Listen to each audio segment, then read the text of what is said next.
Here's what's coming today on the Woodworking Network podcast. It's terrifying for me because that's wide open. I look at him and you're giving me a blank canvas?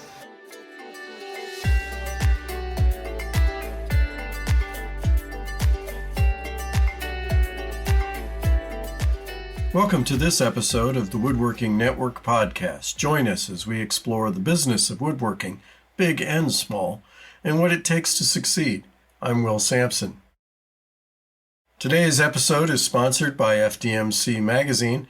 Today our guest is Matt Buell, a successful custom furniture maker from Arkansas, previous 40 Under 40 honoree, and most recently the new host of our Young Wood Pro competition sponsored by Grizzly Industrial. We caught up with Matt earlier this year at the International Woodworking Fair in Atlanta, and this is the second part in a two-part interview.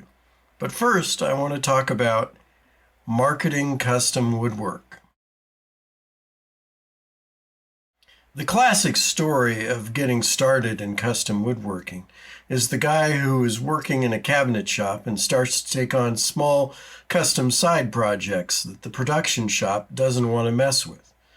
After a while, the custom jobs start to add up, and the guy strikes out on his own, powered by existing customers, referrals from his old shop, and the power of word-of-mouth marketing. There was no business plan, no serious thought about the work and how it could stand apart from the competition, no discussion about disrupting a current business model. It was just about making things. And maybe that's good enough for a lot of folks. They might evolve into a specialty or certain clientele. They might just continue on forever, going from one job to the next. Targeted marketing was never on the agenda. There was no time for a thoroughly researched business and marketing plan. Bigger jobs slowly paid for bigger machines and a better shop, until someday there's a decision to shut down or retire, and there was no exit strategy either. So all that's left is to call the auction house, sell the equipment and real estate, if any, and head off into the sunset. I'd like to encourage young woodworkers to try for a different path, to think more seriously about their woodworking as an actual business. What is your unique selling proposition that sets you apart from being just another woodworker? How are you going to market yourself? Are there partnerships you can create with designers, architects, and other shops to create a steady flow of work?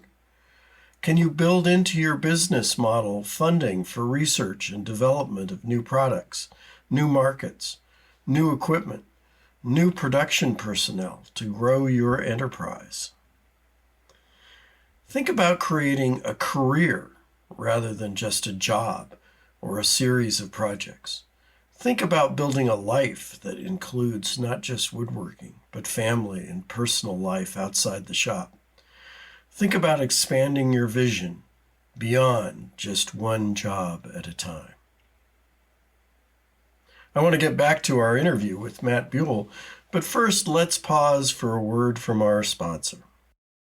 FDMC Magazine is your vital source of information to improve your woodworking business, whether it's keeping you apprised of the latest advances in manufacturing, helping you solve your wood technology problems with Gene Wengert, or inspiring you with case histories about successful businesses and best practices. FDMC Magazine is there to be the sharpest business tool in your shop. Learn more and subscribe for free at woodworkingnetwork.com/FDMC. Now let's resume our talk with Matt Buell. Now I'm curious, you're in rural Arkansas, correct? Rural is... You got horses. I live 9 miles from a college town that's right now populated probably around 100,000 people. Okay, all right. So, sort of suburbs, but... Yeah, but 9 miles... But 9 miles. On my farm feels like a long way. So, the question remains the same, though. How far away are your customers? Are they in that metropolitan area, or are they farther afield than that? Both. I don't discriminate. I'll build for anybody. Um, I would say 60% regional, and then the rest is just national. I mean, it's not uncommon. I seem to get more calls from West Coast places in the last year from clients, commercial accounts. But I've shipped everywhere: New York, Los Angeles, Seattle. So how do you get those customers from farther away? I don't know. So it's word of mouth. So the word of mouth is traveling. For the most part. Or it's through design people in the industry that will recommend me. That's word of mouth too, but that's yes. just a higher level of word Yes. of mouth. So stuff like that, more so the last few years. In the beginning, though, it was completely local. I mean, Right. at the start. Well, that's one of the things too, that when I give workshops to shops about trying to be more efficient businesses, that one of the things I try to emphasize is that they shouldn't feel limited to their region. That today, with the internet and everything else that's out there, that if there are good customers that they can make a profit on who are farther away, they shouldn't ignore those opportunities. The world is getting to be smaller all the time. And if somebody is willing to pay you for your work what you need to get for it, or maybe even more, and appreciates your work and the value of your work, that's a customer that you can't ignore. Correct. It's correct. I think the only struggle with that recently is shipping. Shipping is a challenge, particularly right now with all of It's the supply chain stuff. And when you're Cost. talking about freight loads, that's a real tricky one. What have you done to try and battle that one? Some of it's about embracing it and just accepting that right now the costs are pretty high. Yeah. I try not to overstress it, but I look at, can something be built in a way that maybe can ship flat? And to be honest, there's a few clients, I've looked at the shipping costs, I'm like, I'll just drive it to you. But I'm not gonna lie, they need to live in an area where I actually Well, you want need to charge them for vacation. that. Yeah, Yeah. no, I'm saying for the same money, I'm just gonna drive it and set it up myself. But selfishly speaking, if they live in the Southwest New Mexico area, I'm really inclined to want to do that because it's my favorite place. I knew a shop that was in the Adirondacks, and most of their clients were building vacation homes up there, and some of them really high end. And they had a corporate executive who was building a vacation home on an island in a lake in the Finger Lakes region, and they had to rent a barge to get all of the cabinets and furniture and their installation kit and all that out to this island to install his work. That sounds like the kind of problem I want. There you go. Yeah. Well, you just build that into the cost of the job. Yeah, no, I'm in to have a house on an island that requires a barge to get my stuff there. It's a high-class problem, and I want that one. Oh, wow. I think shipping's tough, though. Another thing I also offer people, like, look, if you want to come pick it up, come pick it up. And by offering that, even though I'm a small studio, I don't have a storefront and stuff like that, it's surprising how many people are kind of open to that these days. Like, they want to get out of the house. Well, don't you think that some of them too want to come and visit your shop? They want to. They're invested in the process as well as the product, Yes. and they want to see what you're doing, and that's a part of what you're selling to them, and part of what your value is the mystique of this brilliant craftsman, building my furniture. Will Sampson just called me a brilliant craftsman. I'm going to go home now. There's a backstory to that. I'm not going to go there unless I'm asked to. Yeah, I think that's part of it. I think some people have a genuine interest in, I guess, me as an individual and how I create things and go about my process, because I know I'm an odd fellow. Not bad, but odd. So I'm sure there's some romanticism in that. and people also just kind of want to see what it looks like. Right. You know, I think that's a big piece of it, especially these days when most people are contacting me. Like I mentioned you earlier, they're not saying, "Can you build this table?" You know, the first 4 or 5 years of my work, a lot of the times they send me pictures of stuff. You know, like, "Hey, can you make this for me? How much?" And that's really common. And, you know, obviously I work for money, so I'm always trying to figure it out. But the more common thing I deal with these days, and I can't have enough gratitude to express about it. People will contact me and just say, "I want a dining table," and that's it. And they're relying on your design sense and Yeah. and all to fulfill that. Yeah. That can be somewhat dangerous sometimes, but you know, working through, you know, did you work through preliminary designs Yes. with them and all, so you know that they're gonna like what it is that you're making? It's terrifying for me because that's wide open. And I look at people and "You're giving me a blank canvas?" Well, But- you got to interview them and know a little Yes. bit about their tastes and their lifestyle, and you know, like a dining table, you got to at least know how big they want it, how many Sure. people to seat, and that sort of thing. Dimension and budget are always good to know before you start drawing anything. Yeah, yeah. But also, I think just because the last few years it's been that way, I've gotten better at knowing the questions to ask that kind of narrow down that scope and give me those parameters, so that when I go into sketching, I'm not sketching for 2 weeks straight. You know, I'm usually pretty close in their wheelhouse of what they are looking at within 3 sketches. And usually I send them all 3. What do you like about this one? What do you like? You know?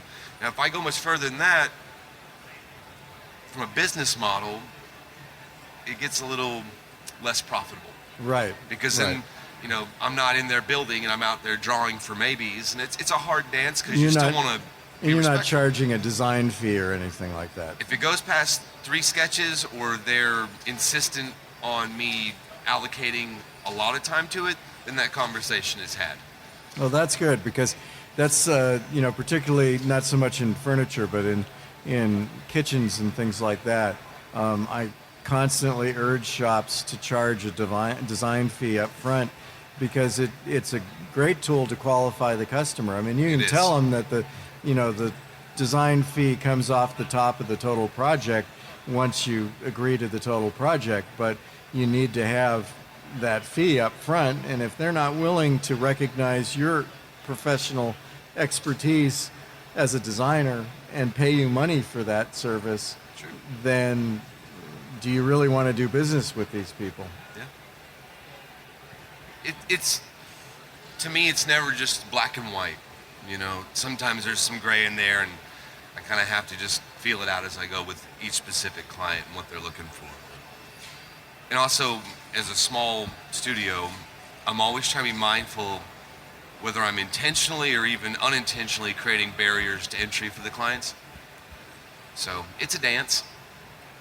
Well, it sounds like, though, too, you've reached a point after 10, 11 years that a lot of your customers are coming to you with some knowledge of what you do, and you know, if they're repeat customers, they certainly have a knowledge of what you charge and what your services are and what they got, the value they got for that. So it's less, you probably have less of the folks that when you tell them what the price is going to be, that blanch and say, "Oh, I can go to IKEA." And that's okay too. You know, I'm like, hey, all right, you know. I accepted years ago not to get resentful if people didn't hire me. It's just, okay, you know, maybe I'm not the guy for you, and that's all right. I think that's a great attitude to have. You have to match your product, your skills to the customer that is willing to value you and value your product.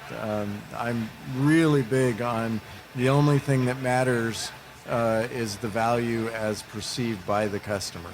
And if they aren't perceiving value that you see, then you're not doing a good enough job educating them, or you're not providing the value. That's I think you're right. I think the difficulty these days is that there's, you know, and a lot of it, there's pros and cons, but with social media and people being online and their apps more, The average HGTV. right? A lot of the consumer, it's harder for them to discern what a quality product is from not. And not because they're not smart or any of that stuff, because it's overwhelming, the amount of options. And so I always try and gently kind of walk people through stuff sometimes and say, well, that's, here, this practice is what I use because it's proven to give you long-term, structural integrity or stability, or being patient and letting them know like certain wood types are going to be better choices for them and stuff like that. Because it's the click it, see it, like it, buy it is a nice thing, but it also allows a lot of products into the mix that sometimes, to be frank, don't belong there. Well, the other thing as a custom builder that you can't compete with the see it, click it, buy it group is the delivery time. How long does it take you to deliver a product typically? One from first contact with the customer. You had to ask this question. Okay, this has been the bane of my existence because up to about 2 years ago, I think I've been late on a job once in my life. I'm a prideful fella, sometimes to the point of defect. The last 2 years, I think I've been late on every single job I've taken. Well, I'm not talking about so much late, just the time frame. Is it typically 6 months, or what? How long does it take? Depends on the piece. Depends on the piece. I'm one of those people, I like to work on 4 or 5 at once. Oh, okay. So it also depends on your workload and what's going on. And where I'm at and what's open and what space in the shop. Right. But I'm also just not as fast as I used to be because I'm older. So I'm learning to have a little humility and maybe letting people know whenever I think, okay, this is a 6-month build. Tell them 8. Just tell them 8. And also, as a father, there's a lot of days where I think I'm going to knock a bunch of stuff out. But my obligations as a father sometimes takes precedent unexpectedly, and that's okay. So I've learned to give myself more wiggle room. Right. And everyone's usually pretty understanding. Well, I think that lesson of building up expectations, if you tell somebody it's 8 months and you deliver a week or two early, they're generally excited unless, of course, their facility is not ready for you. Depends on the account. But, yeah, I mean, Amazon even practices that lesson. They routinely build an extra day into their shipping promise, and then the stuff arrives 24 hours ahead of when they said it was going to arrive, and you're happy about it. Yeah, probably less complaints in that practice. Yeah. It's true. Yeah. Yeah, I was trying to think about, what was it you were asking me about earlier? Now, one of the things at this show that we have a huge emphasis this year, it seems to be going up and up and up on automation and robotics. But you're in an operation, even as a one-person operation, where you're not inclined to go that way. And there's nothing wrong with that. But I guess lately I've been trying to educate our larger audience that it sort of goes in two directions, that the technology is not evil by itself, and nor is handwork evil or excellent by itself, that these are all just tools that we ought to have in our toolkit, or options at least, that we can consider, and that the negative or the positive about them, in my view at least, is how they're used, not what they are. If you use hand processes to make junk, it's still junk. If you use automation to make junk, it's still junk. If you use automation to make precision and maybe free yourself up to do fussy processes that have to be done by hand, that's perfectly legitimate. And on your hand skills, if you're making junk, then you need to go back to school and learn how not to make junk. Yeah. Or hire the CNC operator. Or just learn how to call somebody, ask for help. There you go. Like, yeah. Yeah. so you want me to comment on my thoughts on automation? Sure, why not? All right, I'm gonna be a really popular guy in the next 5 minutes. So when I first got into this, my first couple IWFs, I caught some pretty heavy resentment because as a human being, I felt very on the edge of being replaced. I think I used to run around telling David, I'm like, I feel like John Connor in the Terminator. Skynet's launching and the robots are already building my stuff. And it's cute, and there's some truth to it. But I had to kind of walk around that problem for a couple years and gain some perspective from talking to people like you and listening. And when I say listening, I don't mean just pretending to catch the lip service, like genuinely listening and thinking about it. And so where I'm at with it these days is automated stuff is not allowed in my studio, period. As of today, and all the way up from starting 11 years ago. It's a hard no. But it doesn't mean that I disagree with it, and it's not out of judgment. I have limitations. I'm already, like we've talked about, it's jazz, right? Clients, numbers, marketing, finish work, lumber, and then, designing, building the piece, the fun stuff, right? Tech too, I'm good. But also, it's just not my path. That's perfectly legitimate. And what makes me feel really good is that if that's maybe someone else wouldn't ever get into woodworking for the reasons I did. But they see that, and all of a sudden they get that same joy that I get from a router. Then who am I to judge? Absolutely. And the most important thing is, because I'm a snob, there's, in my opinion, a lot of ugly furniture out there that I don't want to build. Let somebody else build it. and if I don't want to build it and I think it's ugly, and I don't even want to do a bid, I don't want people contacting me. Obviously, I'm not ever going to say that. I'm glad there's some robots willing to build some of the ugly stuff. It saves me time to focus on things that are beautiful. There's plenty for everybody, That's kind of my little running shtick on it's like, well, someone's got to build the ugly cabinets I don't want to do. Well, I've seen some pretty cabinets made by robots too. That's true. Okay, I don't want to hurt the robot's feelings. No, don't want to do it. Then Skynet will really come after you. I'm already on the hit list, man. Been there for years. Yeah.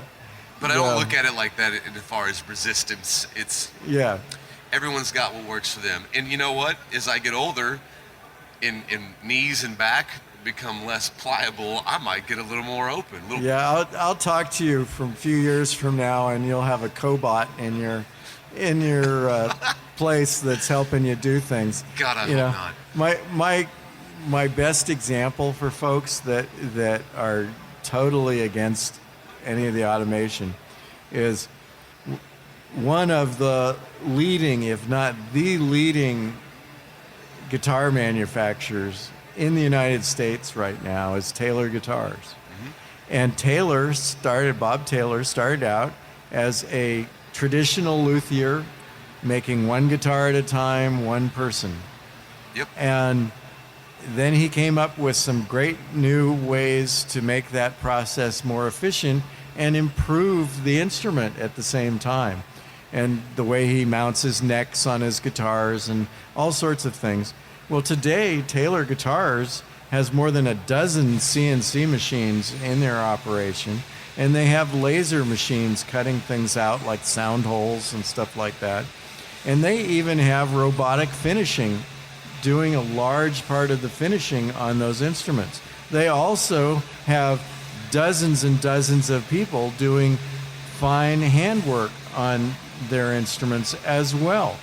So it's still a hand-finished instrument that is got excellent performance properties, but it's made with a combination of automated and non-automated processes.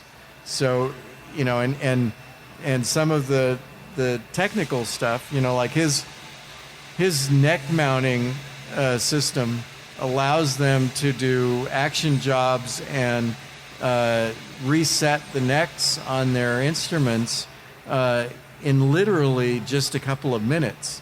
and a glued-on, sliding dovetail neck joint that would be traditional. It'd take weeks to do that. Yeah.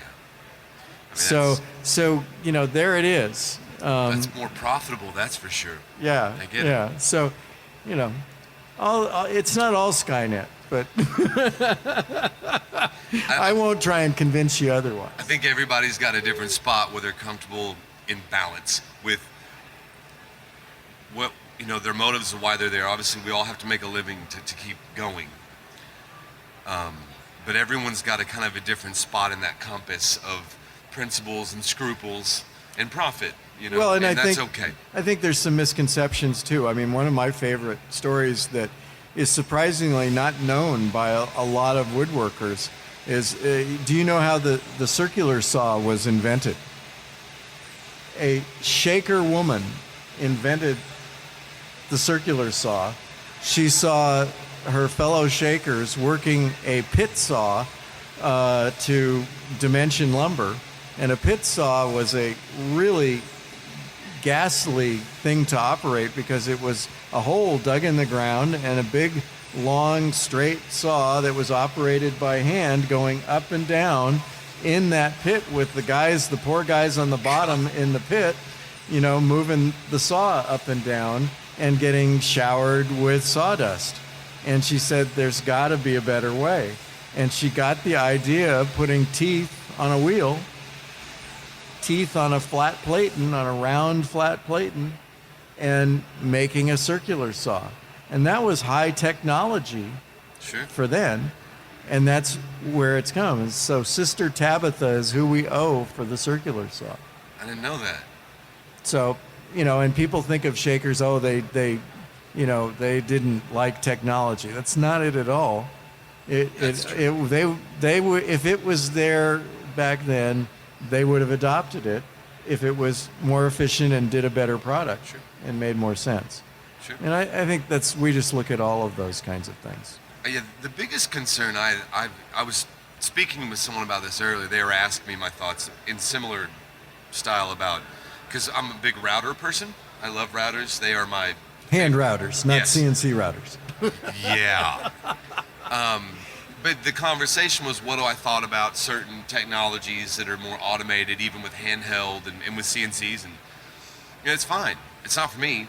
My biggest concern that I have is when people are getting into this, and if I go from learning and reading in a magazine about what a router is to grabbing something that's automated as my first purchase, or quickly thereafter maybe one router purchase without using it much, I'm cheating myself a lot. You're not learning the skills. And even just the concepts, or having to learn about grain direction, right, about what type of wood I'm using that has different characteristics and reactions to me pigging out material, whether it's with an automated bit or with my own hands wielding a router in the bit. There's a lot of things, or especially when you get into furniture, it's joints and angular legs on chairs and stuff like that. Grain direction's a big deal. You right. can't just slap something down and just route your shapes out no matter where your placement is. It's not the same. Well, a lot of people don't understand about wood movement and cross grain construction and all that kind of thing, and they treat the wood like it's plastic or a homogeneous material, sure, like metal or something like that. So yeah, there's definitely a lot to be said for that education factor too. That's been my fear. Is if we're embracing the change, that's fine, but I think it's on some of us that have, I'm not gonna say I have a lot of it. I have a good deal of the knowledge of it. You have obviously 10 times as much, and I'm not BSing, it's true. But it's on us, I guess, because there needs to be a bridge in there somewhere to help right. people, because all you're really doing is you're creating another failed future quitting woodworker, because at right. some point it's frustrating and they're gonna bail, so we're really cheating them too. Yeah, our Wood Doctor columnist Gene Wengert, I think probably 90+% of the answers to all of his questions are wood movement, moisture content. And these are fundamental, basic things to woodworking, but they're fundamental and basically misunderstood by too many woodworkers. Yeah. So that's great. I mean, has an amazing way of keeping me humble as a substrate or as a material. Because I have a plan, I go on and execute said plan. But on any given day, there's just one board in there that completely disagrees with my plan and doesn't care about my schedule. And I've got to be flexible and hopefully knowledgeable of several different ways to alleviate whatever problems that come up. It's like driving in Los Angeles traffic. The key is knowing how to get to the same place 5 different ways. And what time of day it is. Or having the technology of an app on your phone that will tell you the 5 different ways. What can I say? I'm Captain Kirk. Sometimes I'm just going to shoot from the hip, and that road works. Beam me up, Scotty. Yeah. Worst case scenario, it's painful, which just makes me more willing to learn. Okay. There we go. Well, it's been great talking to you, Matt, and I love having you at the show and batting ideas back and forth. And it's also, I think it's wonderful to see more young people at the show and the breadth of technology that is being on display here. And I look for a good, healthy future for our industry moving forward. Thanks for joining us. Grateful to be here. Thank you. That's it for today. If you're looking for more of our podcasts, you can find all of them at woodworkingnetwork.com/podcasts and in popular podcast channels. Be sure to subscribe so you don't miss a single episode. Thanks again to today's sponsor, FDMC Magazine and the Woodworking Network. If you have a comment or topic you'd like us to explore, contact me at will.sampson@woodworkingnetwork.com. Thanks for listening.